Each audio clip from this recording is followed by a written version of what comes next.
say hi, and awesome. Let's get this going. Am I flushing from all those kind words? It looks like you put on blush. It's beautiful. Thank you. Thank you. Love it. I actually even put on nice shoes just so I felt really good. I am in slippers. So. Yeah. Welcome, everybody. Thank you so much for being here. Thank you, Jenny, for that great introduction. I'm actually want to get the chat going a bit too. All of us here on this panel are really interested to know how many of you actually have a wedding date, have planned a wedding date, or haven't picked a wedding date yet. In the chat, if you can, just put yes or no. We're just trying to get a sense of, are people really finite and they've decided, okay, this is awesome. Dates are good too. If you want to put in dates, we would love to know. Oh, I love this. Great. Okay, thank you so much. Okay, this is an active crowd. I love it. So you're going to send in questions too. So I just wanted to give a little insight into why we actually created the summit this year.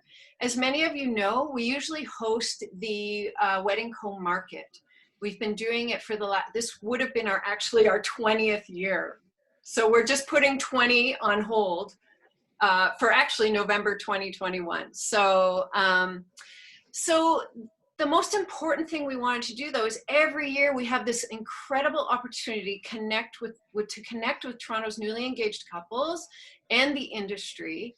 And of course, this year we weren't able to do that. So it was really important for us to make sure that we were still able to connect to you, the Wedding Co, as the Wedding Co, but also to bring our members to you as well, to bring our experts to you, because I know you're probably out there struggling trying to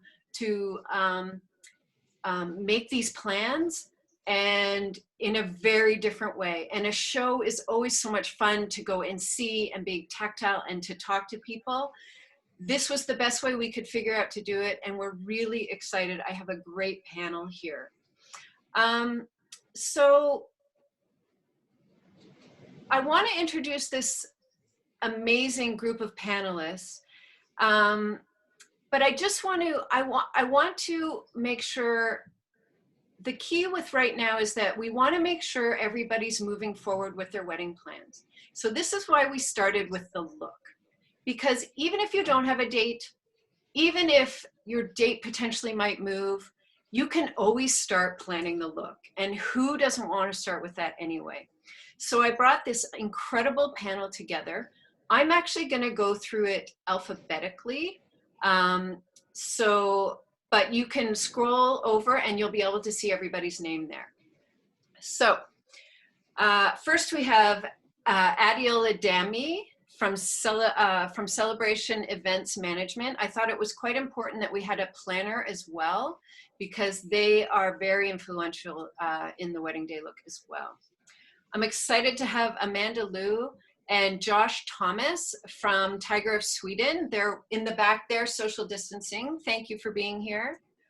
Antonia Akai Casecho. No, I didn't do it right. Casecho. Say it. Castuccio. I was actually practicing and I blew it. Oh, I'm sorry, Antonio. And I've known her forever. Catherine Langlois. Oh, sorry, Antonia from The Loved One. Catherine Langlois from Brides by Catherine Langlois. Kim Ironmonger from Valencian. Nicole Graffner from Nicole Graffner Hair and Makeup. And Tara Buon from Tara Buon Couture. So I'm going to actually allow them to give a little description about themselves and their companies. So why don't we start with Adiola? Can you unmute yourself there? Great. Hi, everyone. How are you all doing? Welcome to day one of the Wedding Co Summit. So I'm Adiola Dami. I'm a wedding planner. I own Celebration Events Management, and we're a wedding planning and event planning boutique firm. Thank you all for coming. Okay, Amanda and Josh. First of all, congratulations. If you're on this call, you're getting married. So if it hasn't been said already, congrats. We're here at Tiger Sweden. We're here at Ossington, just north of Queen Street. Tiger Sweden is a Swedish Stockholm-based fashion house established in 1903. So the very first garment we made as a brand was a suit, and now I think it's 117 odd years later, we still make them. They're just as modern and just as cheap.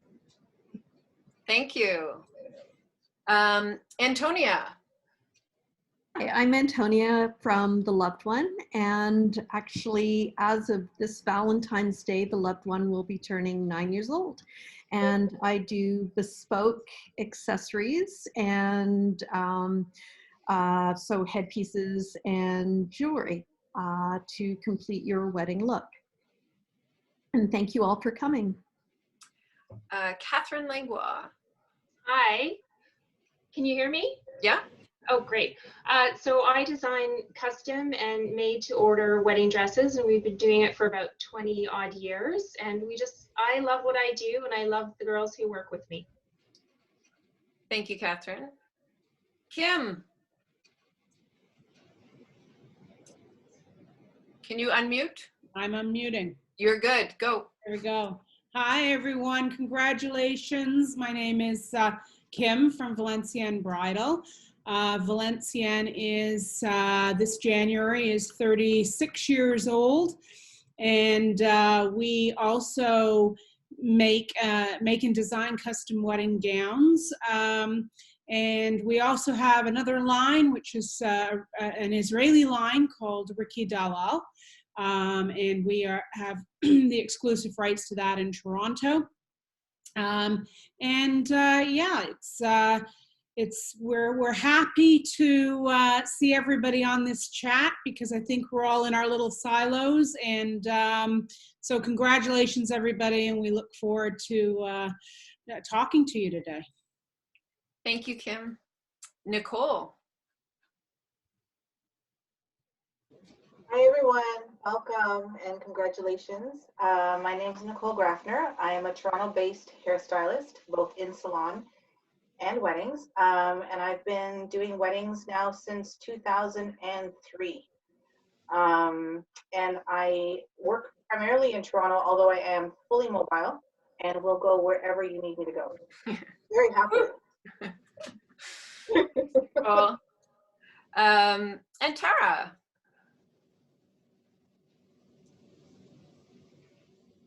Hi, everyone. Thank you, Catherine, for having me here, and thank you all of the panelists, and thank you everybody who is here to attend this fabulous Bridal Look 2021. I am Tara Bhuya, and my company name is Tara Bhuya Couture. It's my brand name. Basically, I get my weaves, all my wedding dresses are the handloom weaves, the silks of India. And I get it, basically I'm connecting the East to the West. So I provide wedding gowns from the big fat Italian weddings to big fat Indian weddings to big fat Pakistani weddings to everybody. Yes, I'm very happy to be here to promote the weaves, promote the company in Canada that I have, the employees that I have, and the employees back in India, the weavers of the villages of India. So everything is a teamwork. It's just not my talent that has pushed me through to this name. But yes, I'm very looking forward to working with Catherine in the future. Thank you so much. Thank you everybody for being here. Okay, I'm gonna put you on the spot, I hate to tell you. In one word, I want each of you to describe your style. And I'm starting with Kim. One word. I just have a dog that's driving me crazy, people, so I keep muting. Okay, one and it's word. too cool to shove her outside. One word. Romantic. Great. Antonia. Bespoke. Catherine. Feminine. Adiola. Expressive. Nice. Nicole. Fun. Great. Amanda and Josh. You want to go first? Clean. Ooh. Josh. Modern. Nice. And Tara. Dream. Great. Okay. So our first question. So right now, wedding dates are a bit of a target, and it's hard to make those really concrete decisions. So what we're trying to do is give possibilities. So what is possible? How have you, the panelists, adapted so couples can still create their customized wedding day look over the next few months, even if they don't have a date or have to change the date? Describe your consultation process. Do you want to start, Catherine? Could you start with that? Yeah, sure. I'm doing a lot of Zoom meetings, a lot of phone calls, a lot of DMs through Instagram. I find Instagram a really great tool to show actual close-ups of dresses. I can create a file for people. We can show the dress as it's being worked on in progress, which is really handy, and then have a conversation on Instagram, impromptu often, because I might post something or show someone and then a conversation will start. And I'm just being pretty open and flexible when it comes to people's days. We don't know how things are going to play out for this time of the year. I would say that the end of the year is looking great for weddings, and last minute weddings are an option, and also weddings planning for the next year or two are options as well. Can you just describe your online collection as well, and how you can branch off of that? How they can springboard off of that? Yeah, and that's what a lot of my brides have started with, is they'll look at the online collection and they'll either love something right there and maybe just change the color, then the color options, and they'll actually purchase the dress online, which allows me to start the dress knowing that we're going forward. And that's a huge, huge time saver. The other thing that we're doing is we're taking, they'll look at the collection, I'm able to piece pieces together, and they get a really good sense of how their dress is going to look. I just posted yesterday a bride out west who's chosen the jasmine gown, which was really popular for me in all sorts of ways, and she's decided to do it in blue instead of the champagne-y blush. And so that was great because she could see, had DM conversations about how it's going, but she's basically chosen a dress and customized it for herself. And so does she have the opportunity, so you would send that to her, and then if she needed something finished, she would just do that out there? Yes, she would take care of alterations. We do customize the size. You can order, when you're ordering online, you can order a standard size like 14, or you can say like I'm a 10 on the top, a 14 on the bottom, send me your measurements, and then we'll customize the dress to you. But because it's not custom made in the studio, there still might be hemming or small alterations that need to be done. It's a little bit different from custom made when you come into the studio and it's completely bespoke. Mm-hmm. Well, hopefully we'll be opening up soon enough so you can invite them in. I'm looking forward to it. I can't wait. It's lonely here. Yeah. Oh my gosh, we're all lonely. Amanda and Josh, do you want to speak a bit about what I love about Tiger of Sweden and Amanda and Josh, and what they have is that they also outfit a lot of women in suits. And I don't know if you can speak to that a bit, but yeah, what's the process like for you now if someone's trying to buy a suit? I guess I can answer this one. Honestly, of course, social distancing, and we've taken all the safety precautions into account. But outside of that, I feel that the team here, we've done everything the exact same way we've always done. Constant communication, opening a dialogue, finding out what our clients are looking for, and finding a way to provide them everything they need for their wedding day. As far as women in suiting, it is something you're seeing a lot more often. We do offer different programs as far as like if we choose a made-to-measure program, should a woman want to have something added for. I mean, at the moment we don't offer on the rack like a woman's tuxedo, but in the past we have taken a traditional blazer similar to the one Amanda's wearing and added the satin lapels, which is the big difference between a suit and a tuxedo. So right now, how are you actually fitting people? So how we're doing it now is we're doing a lot based on, they give us similar to how the other person was answering, we get their measurements. And then how we would do it is we would treat everyone like a VIP client.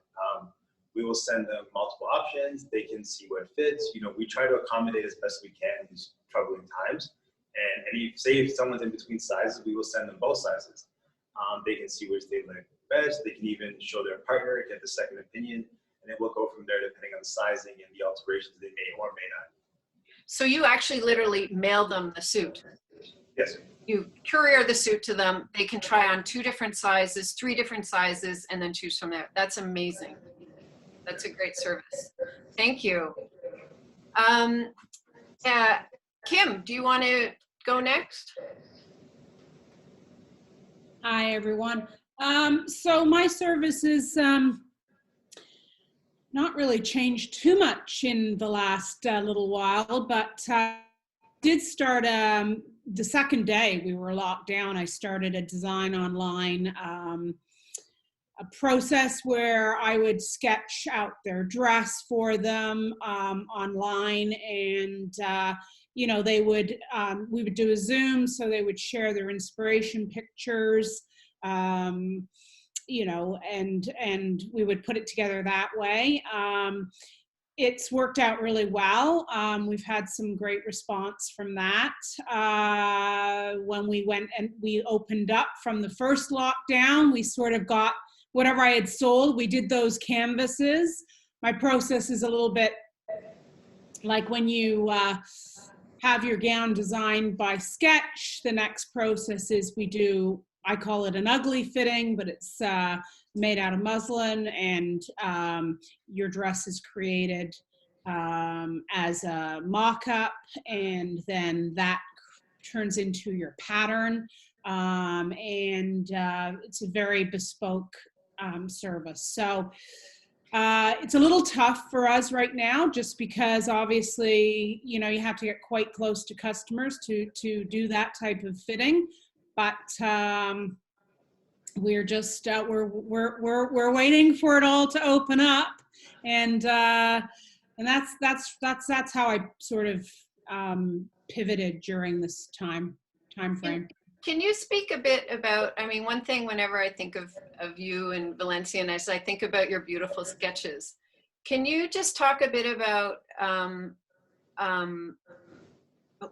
like how you're doing that now? So you will just ask them questions and you'll still do the sketch and then you show it on Zoom, or Kim does these beautiful sketches of all the custom gowns. Yeah, so it's worked out really well. Basically, I have my sketchbook and all my pencils, and I actually have an overhead, my camera. I do an overhead kind of, stick the camera overhead so they can bird's eye view. Yeah, bird's eye view. And so they can see it happening, and it's kind of like a one-on-one when you're sitting in front of me. Yeah. When people see me sketch when they're sitting in front of me, they'll say, "Oh, you know, can I change that neckline or make the skirt bigger?" And so I can do that, and then I show them the sketch, and you know, it's very similar to being together. Great. Thank you, Kim. Welcome. Adiola, do you want to weigh in on the process of how you help your clients get to their wedding day look? Well, from a planner's perspective, because it's been interesting listening to, you know, the dressmaker and the suit, but from a planner's perspective, because we are more the overall look, from your hair to your makeup and different things. So for me, I've been using planning apps where we can collaborate real time. And of course, they can go on Pinterest or whatever it is, and we just look together at how do they want to look. And of course, thank God for Instagram. So if they are not sure, we can go on Instagram, have the idea. So really, we've gone fully virtual now. And once I know what exactly they're looking for, especially with makeup or their hairstyle, then I can pinpoint which professional, which creative can give them that look that they're looking for. So we just go back and forth virtually, be it on the phone, computer, Instagram, any tool we can, as long as, and at the end of the day, we curate that look book through the planning app that I use. And it's easy for them to see the look from the dress all the way even to the design of the day. And then you have a Rolodex of suppliers who you can send Yes, them to. that's right. Great, thank you. Antonia, how has your process changed? It shifted a little bit. It's pretty much all virtual now. However, I do find that with accessories, people still like to try them on because what you envision in your head is not always what looks great on you. So I'm now offering the opportunity to try 3 pieces on in person. So I will send them to you and send you a return envelope and postage label. Obviously take a credit card for security. So you have the opportunity to try your choice of 3 samples on. I'm operating very similar really to Catherine in that, you know, whether it's direct message through Instagram or Zoom calls or WhatsApp or, you know, whatever it happens to be, I'm happy to sit and chat. I always ask my clients to send a picture of what they're planning on wearing, how they're planning on wearing their hair, their makeup. And I ask questions like, you know, do you usually wear a lot of accessories? Do you, because if you're, you know, if you wear tiny little things and all of a sudden you show up at your wedding in giant earrings, you know, you're not being yourself. Your accessories are there to enhance you, not to take over your look. So it's important to keep all these things in mind. Shoes as well, footwear. You know, if something's completely different to your footwear, you know, all these elements come into account. So there's a lot to take in, but it's nice, and by learning these things, I get to learn a lot more about my clients as well, which is always a pleasure. So, yeah. And how have people responded to you sending out the 3 choices? Has it worked? Positive, actually. Yeah. It's been really good. It's relatively new, but yeah, it's been incredibly positive, and I expect I'll have quite a few more requests for it as well. Well, So it's interesting because your work is so tactile too. Like it's, you know, like all of your work is. It's hard to just look at it online. You know, you really want to touch it. Thank you, Antonia. That was great. And Tara, again, like fabric, thinking weaving and stuff like that, like so tactile. How has your process changed with customized gowns and with your clients here in Toronto? Yeah, basically, Catherine, to be honest, I have always been remotely working. So this was my niche anyway. So whether it was COVID, my work never stopped because I was always remotely working with my production team for the weaving, my team where it assembles in Delhi, and the team here in Toronto. So we had to anyway connect with each other. There was no Zoom at that time. I mean, it was not so famous as of now. So we used to do WhatsApp calls. So what I did different is actually not different. I continued working on Zoom, and basically for me, any bride or groom, it's the wedding day. It's such an important day for any bride, especially I remember my own day. It was like a dream. So you want to make it special for that particular bride, to make her look beautiful and special. So I always try to understand the client, my client, whoever is the bride to be, and look at her. And I agree with Adiola, who actually answered a lot of questions. Like she looks at the bride and, you know, the girl and who is going to be final attire. This all makes sense. Like ultimately, you have to shape up that bride to be the best looking. You know, that should be in a memory all throughout her life. And that's the goal of any designer, to step up into that plate and be able to design the best outfit, whatever looks good. And my challenges are that my fabrics are not run out of the mills. Once I cut a fabric, I will take 30 more days to weave that fabric. So I have already trained the tailors so that they are very particular in cutting and stitching. My tailors are very, very particular, and that's why when we supply all over the world, I have never met any of the brides, to be frank. It's all So, supplied, and their fittings are just not fit. so this is all, so they don't actually come into for a fitting with you. You just, Never. yeah.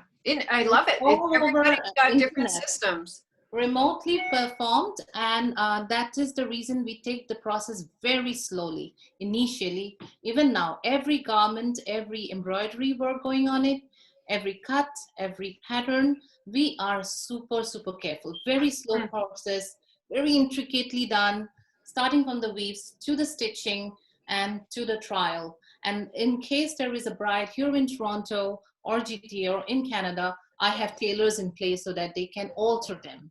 And that's very important, I feel. That's the one thing that I wanted to put in a tailor so that they can help that bride in case somebody needs it.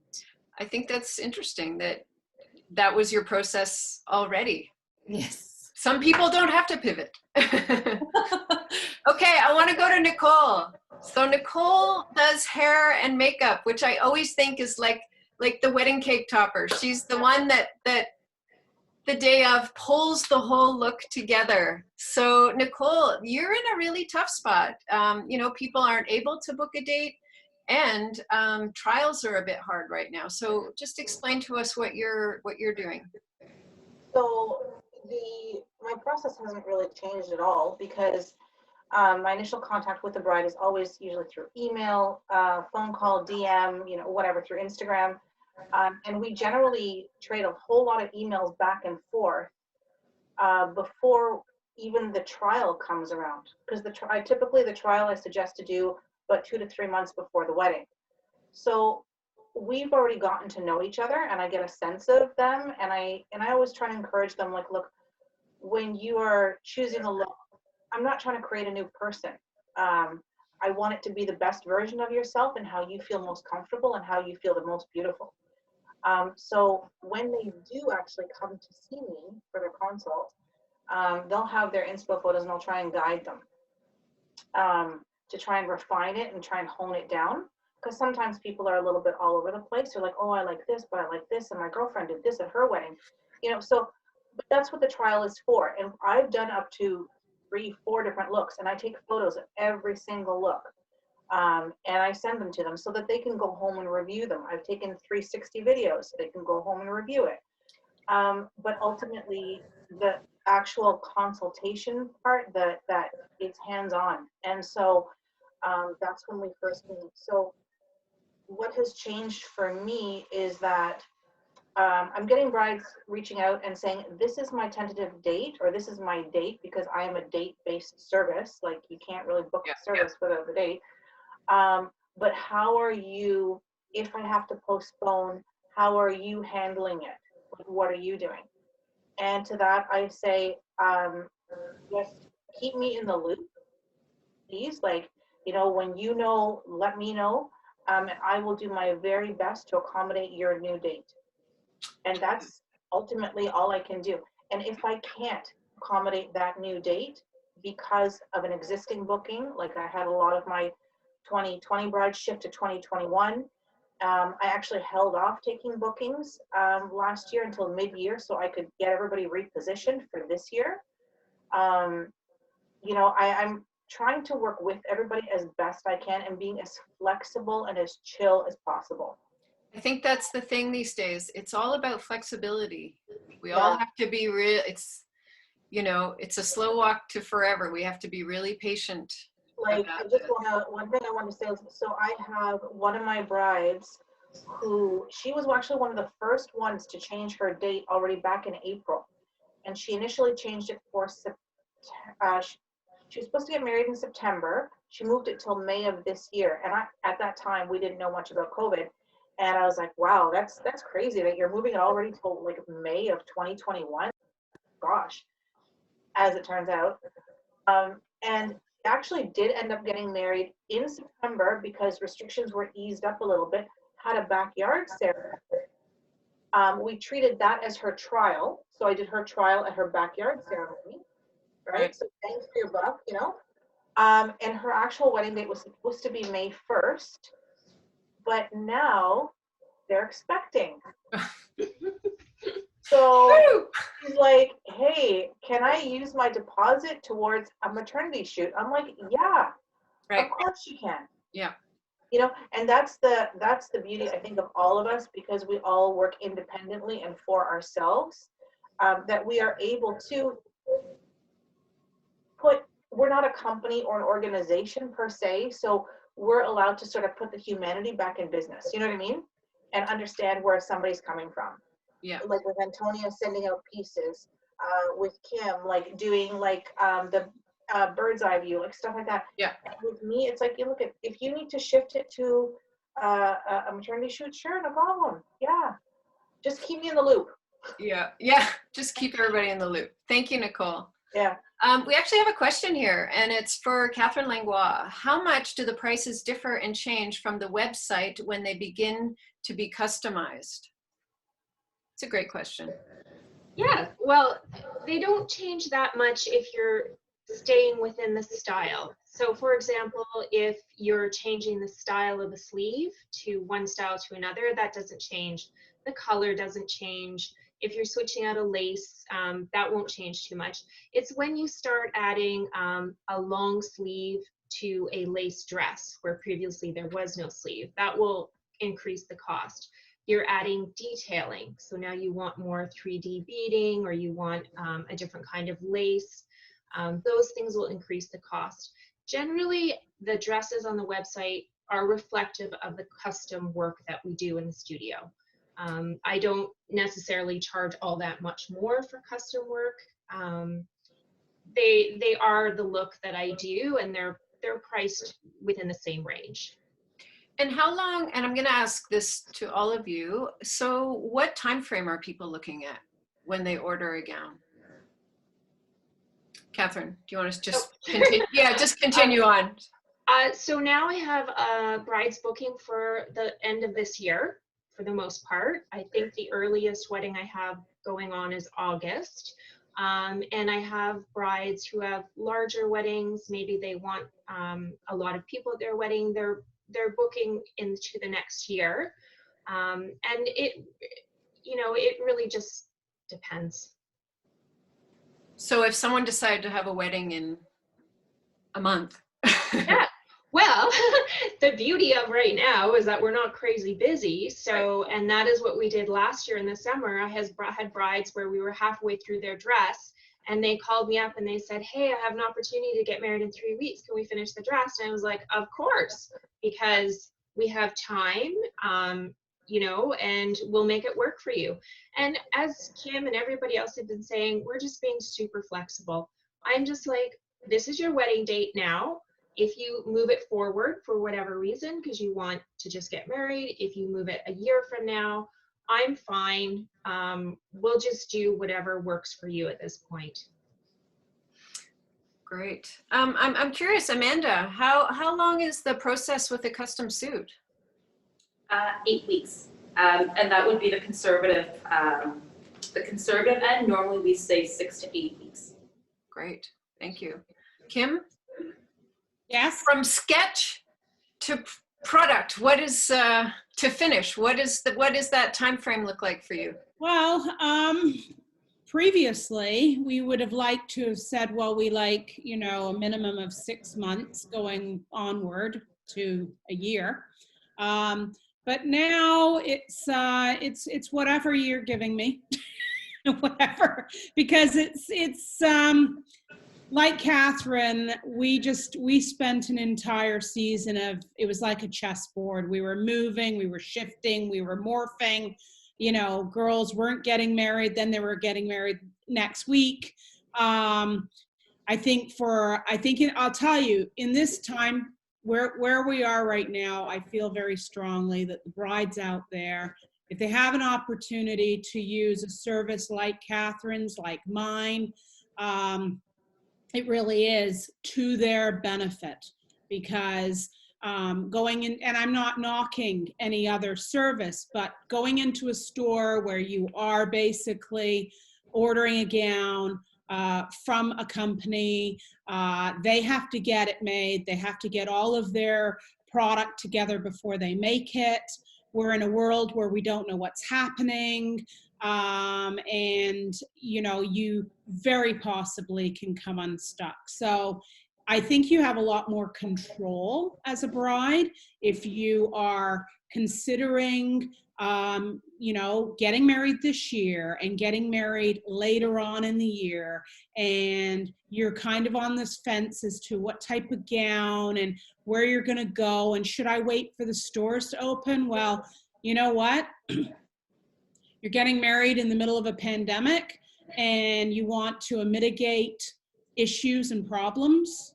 So therefore, I think what you should say is, hey, I'm going to try the custom route, because there's control there. Yeah, Yeah, that's a really good point. to add to Kim, I think Kim and I were used to thinking on our feet and pivoting and being accommodating. So we're inherently flexible in our business. That's an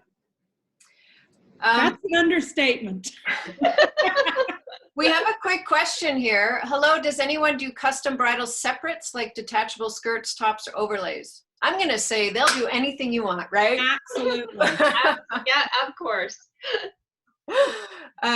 Okay, Antonia, I'd love to know a process for how long a custom piece might take. So in a perfect world, I would say a month and a half to 2 months. But honestly, it can be done, a custom piece, depending on complexity, can be done in about 2 to 3 weeks for an elaborate piece, and 1 to 2 weeks for a more simple piece. You know, I like to take my time with pieces and put a lot of love into them. So, you know, a month is ideal. Let's make that the magic time frame. A month is perfect. But I do request that you have my brides have their apparel first, just because it's so much, it really does dictate what your accessories will be. Thank you. Quick question for Nicole. Do you travel outside of province? Would you go to Montreal? And how much, like, what's your travel cost? Okay, well, if I'm driving, it's according to CRA guidelines, which is 55 cents a kilometer. I mean, that changes every year according to their guidelines, but it's pretty much in and around there. I've traveled as far as Ottawa by car. Anything I think beyond that, I think it would just make more sense to fly.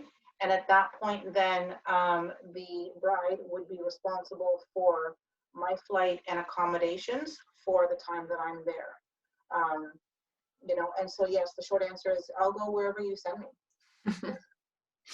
I just want to point out to the attendees that Jenny has put all everyone's Instagram account into the chat. So every panelist, so if you're looking to connect with the panelists, their Instagrams, and then we will be sending out their contact information as well. Okay, Tara, so what is this? I mean, you're already in this sort of COVID-friendly process. What is that length of time? Length of time could be anywhere between 3 weeks to, in a perfect world, as Antonia said. I would suggest, because some of the Indian weddings are really like, it's a trousseau.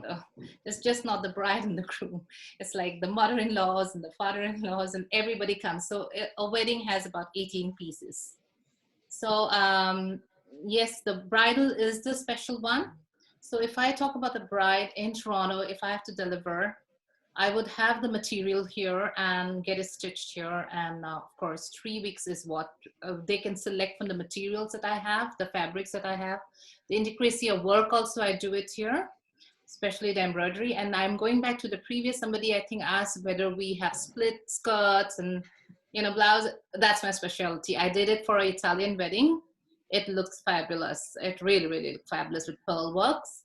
So yes, we don't take much time as long as the bride and the groom knows and they agree, or you know, we are understanding of doing what they want to do. It's from the sketch to the material, to the stitching, to the finishing. Yes, about 3 to 4 weeks. I would give it that time. Yeah. Wow. Adiola, you mentioned an app. Did you mention an app? Someone Yes. asked what the app was. That must have been when I was talking about how, as a planner, I help the brides to curate their look, from their hairstyle, their makeup, the entire, the dress, the shoes, even up to design. So there's a lot of apps out there, but the one that I use is called Aisle Planner. So Aisle Planner has a tool within itself that is called the design tool. And it just helps. It's almost like your own lookbook or like your own personal Pinterest board. So I use that for my clients. Great. I have another question here. I've purchased my dress, but I'm struggling to pull together the rest of my look. Any advice for brides who are not particularly fashion inclined? Antonia, take it away. What do they do next? They have their dress. I honestly, Pinterest boards are really helpful. So, you know, have a look around. Instagram's really helpful. Just look at things that resonate with you. You know, again, if we weren't in the middle of a raging pandemic, I'd say, you know, bring in your dress, come and try some pieces on and see what makes you feel the most beautiful. But because we can't do that, a Pinterest board, tear sheets out of magazines, if you like it analog, anything, any kind of thing that resonates with you. So any picture that resonates with you is really helpful for me. And then I can say, well, I have this piece here, but I think maybe this is a little too big for you because you're 5'2".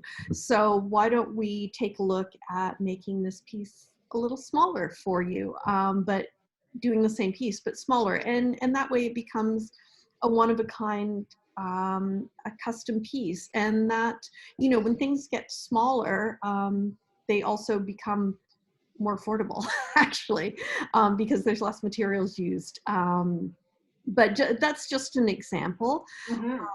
But again, there is the option to borrow 3 samples from the showroom, pick them off the website, things that you might like to try, and give them a try at home, or bring them to your dress fitting, or bring them to your hair and makeup trial. And that's always a good way to see things in context and see how you feel, how comfortable you feel wearing them. Thank you. That's awesome. I'm going to assume Pinterest is probably a lot of what people use to to share what they're looking for, or bringing to you to show you what they're. So get those. That's a great, if you know, to keep moving forward and planning. Start your Pinterest boards. I love Nicole. She sent me something the other day, and this is where I see the real expertise. This is why people need to meet you. Nicole, can you speak to that little detail about accessories when they really work, therefore, like with dark hair? You said something that, and this is what for people who say they're not fashionably inclined, I love this little tip. If you have darker hair, it's great to wear an accessory in your hair. It is, because if you've ever noticed, a lot of on Pinterest, Instagram, whatever, these updos, they're typically on blondes. And it's because blondes, when they're styling an updo or the wave or whatever, you see the dimension, you see where the light hits, where the shadow lays, you know, whatever. In dark hair, because dark hair absorbs all the light, you lose a lot of the intricacy and the detail. So I mean, most of my brides do end up choosing accessories, but if they aren't that way inclined, I really try and guide them and say, please do at least a couple of pearl pins or something to define and punctuate the hairstyle. Because once the veil comes out, if they are even wearing a veil, you want to create some sort of interest, and it draws the eye. So then it'll draw the eye maybe to the detail or whatever. Otherwise, just, I mean, it's pretty, but I find that a lot of it gets lost. Right.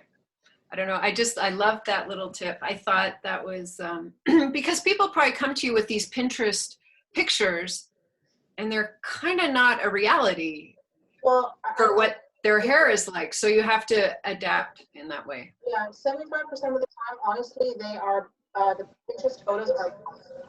Oh, sorry, you're breaking up a bit. Oh, sorry. 75% of the time, the Pinterest photos are of blondes. So, right. And if I have a brunette or, redheads are I love, but they're a little easier. But brunette, yeah. Or they'll say, hey, what can I do to add interest to my hair if we're not going into the accessory route? Should I do color? Should I do highlights? That's a different conversation. Yes, absolutely, but keep it subtle. Thank you. I just want to, people are asking the name of the app again. I think it was Aisle Planner, Adiola. Okay, great, thank you. Okay, so we only have 10 minutes left. And I really want to talk a little bit about what, and I don't always like to talk about trends. I more like to talk about influences. So what do you think is out there right now that's influencing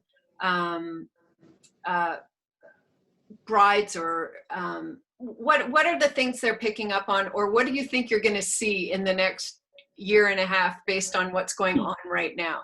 It could be, the fact that people are having smaller weddings. Are you seeing a trend? Is Netflix, all the series that people are watching? Are people going to have chessboards at all their weddings now? What? I'd love to know your thoughts on what you think the trends might be. Kim, do you want to just do a little?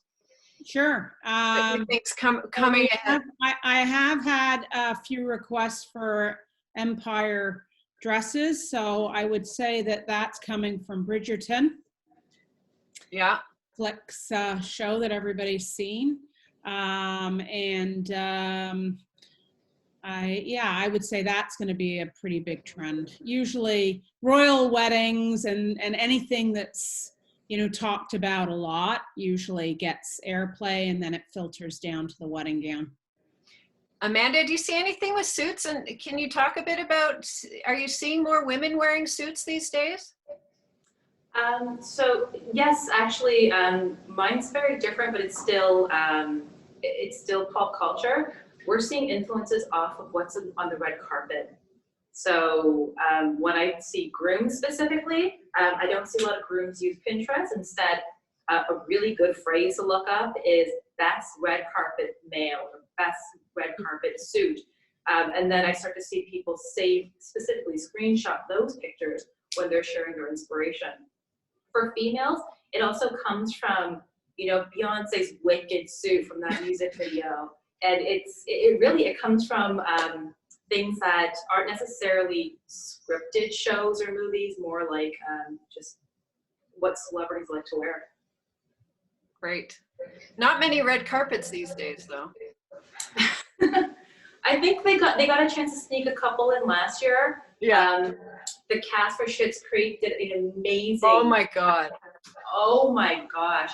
I got a chance to, I won't name drop, but there are some really high profile people who work with the show, on the show, that live along Ossington. So we got a chance to go. Oh, cool.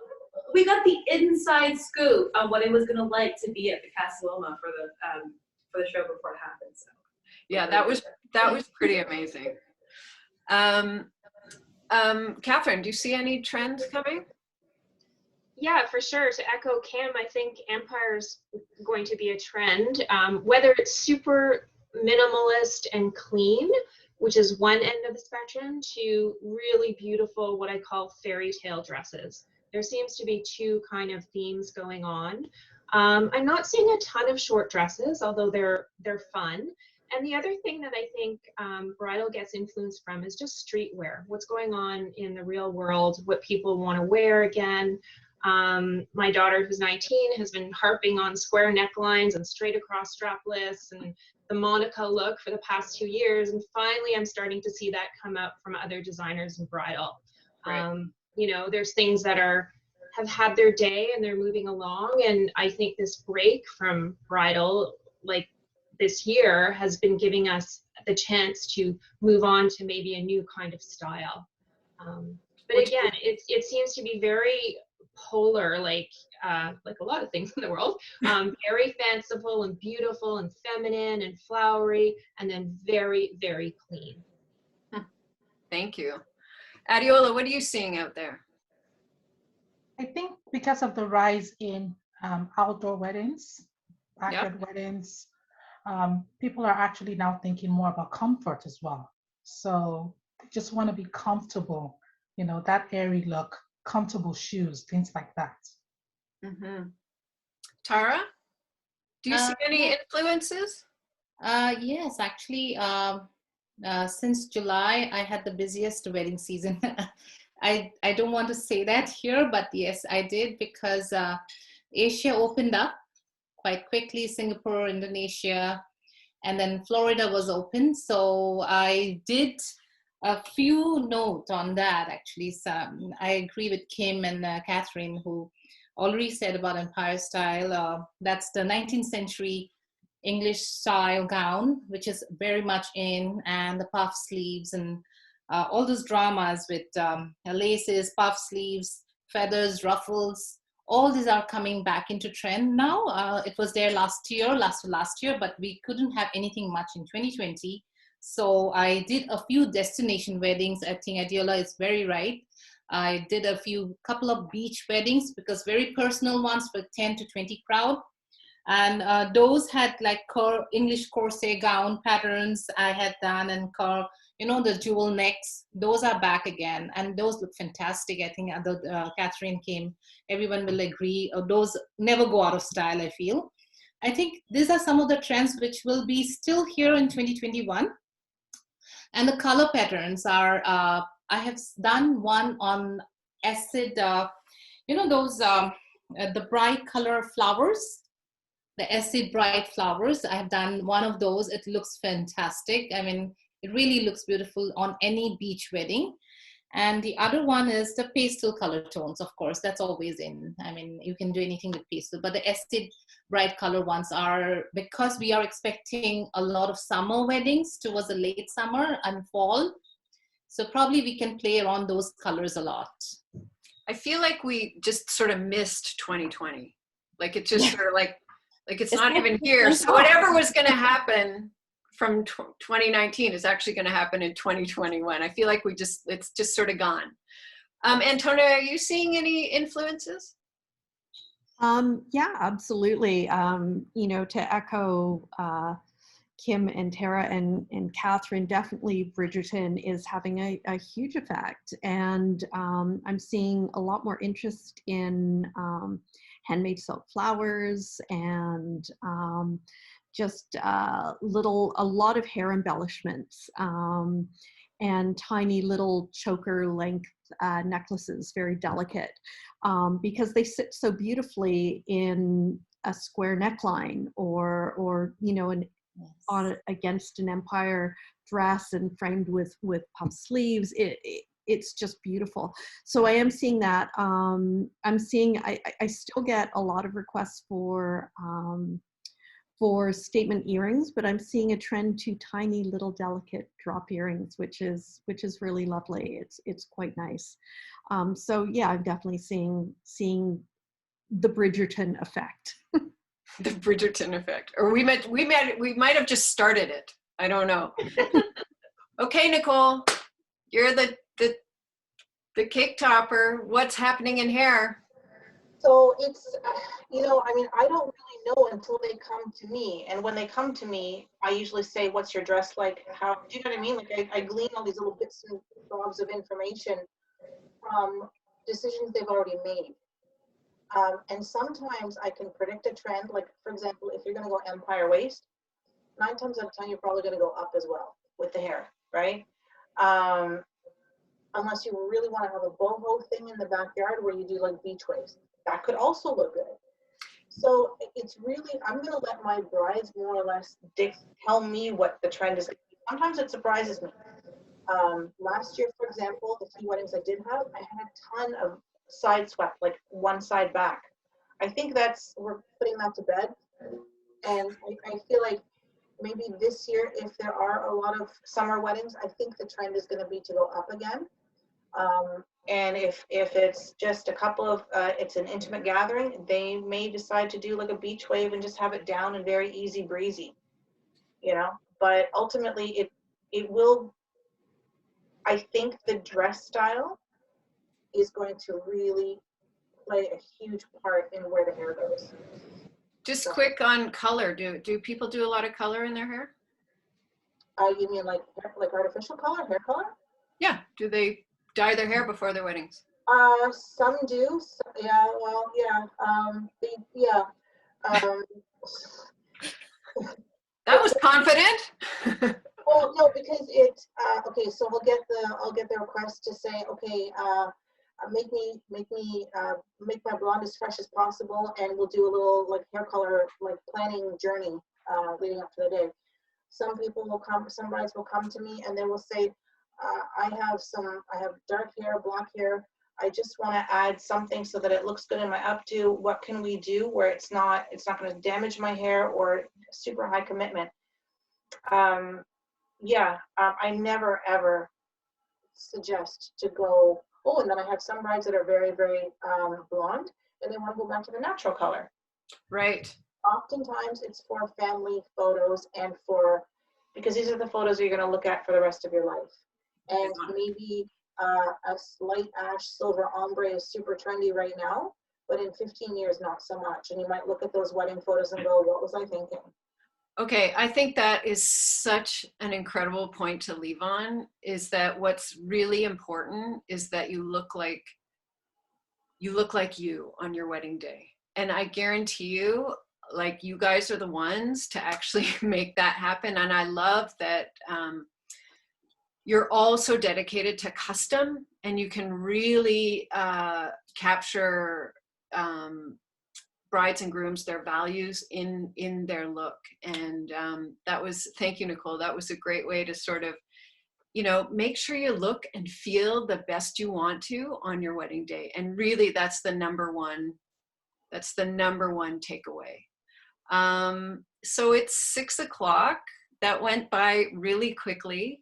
I just want to thank everybody who was here. I want to thank all the panelists. That was amazing. Also to the participants, we have 3 more summits coming up. So next Tuesday, we have sustainable weddings. After that, we have micro weddings, which we're now calling intimate weddings. We're getting rid of the micro. And then we have memories. So join us for those. You can still register for those. Thank you so much. And if we will be sending out everybody's contact information. So don't worry, but all those Instagram tags were in the chat.